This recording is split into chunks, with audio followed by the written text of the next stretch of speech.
জুলাই গণ অভ্যুত্থানের অন্যতম এক নায়ক জনাব ওসমান হাদিকে কারা করেছে আমি এখনো পর্যন্ত জানি না, কিন্তু আমি বলি যদি ইসলাম থাকতো নিরপরাধ কোন মানুষের গায়ে গুলি দূরের কথা তার দিকে চোখ রাঙিয়ে তাকানোর সাহস থাকতো না। আমার কথা বলেন না কেন?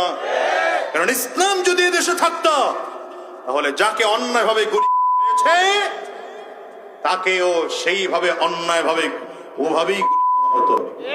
তো আমার দেশে যখন জুলাইয়ের আগে যা গেছে 24-এর আগে, 24-এর পরে এসে দেখা গেল মা যত অপরাধ হয় এদেশে কোনো বিচার হয় না। দোকান দখল হয়, বিচার হয় না। বাড়ি দখল হয়, বিচার হয় না। আমার কথা বলেন না কেন? চাঁদাবাজি হয়, বিচার হয় না। গুণ হয়, খুন হয়, এগুলো বিচার হয় না। এদেশে হত্যা হয়, গণহত্যা হয়, বিচার হয় না। ওই হসপিটালের সামনে, মিটফোর্ড হসপিটালের সামনে পাথর মেরে নিক্ষেপ করে অসহায় মানুষদেরকে ধ্বংস করে দেওয়া হয়, জীবন শেষ করে দেওয়া হয়, বিচার হয় না। এই জন্য আজকে ওসমান হাদিকে তারা করার সাহস পেয়েছে। যদি এক হত্যার বিচার হতো আমার বাংলাদেশে দ্বিতীয় অপরাধ কেউ করার সাহস পেত না। ঠিক কিনা? আজ করেছেন না? ওলামায়ে কেরামদের কাছে দাও দেশ, ওলামায়ে কেরামদের কাছে দাও। আমি কোন দলের কথা বলছি না। এখন পর্যন্ত কোন দলের নাম নিছি? কোন ব্যক্তির ভোট দিতে বলেছি? ইসলামের পক্ষে থাকতে বলেছি। আপনারা ইসলামের পক্ষে না বিরুদ্ধে?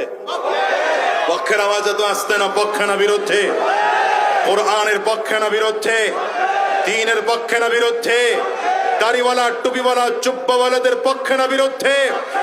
আগামীর বাংলাদেশ ইসলামের বাংলাদেশ, আগামীর বাংলাদেশ কোরআনের বাংলাদেশ, আগামীর বাংলাদেশ মানবতার বাংলাদেশ, আগামীর বাংলাদেশ ইনসাফের বাংলাদেশ, আগামীর বাংলাদেশ মাসুম জনতার বাংলাদেশ।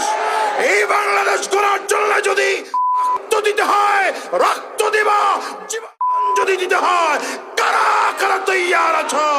কারা কারা তৈয়ার আছো? দুই হাত তুলে আল্লাহরে দেখাও।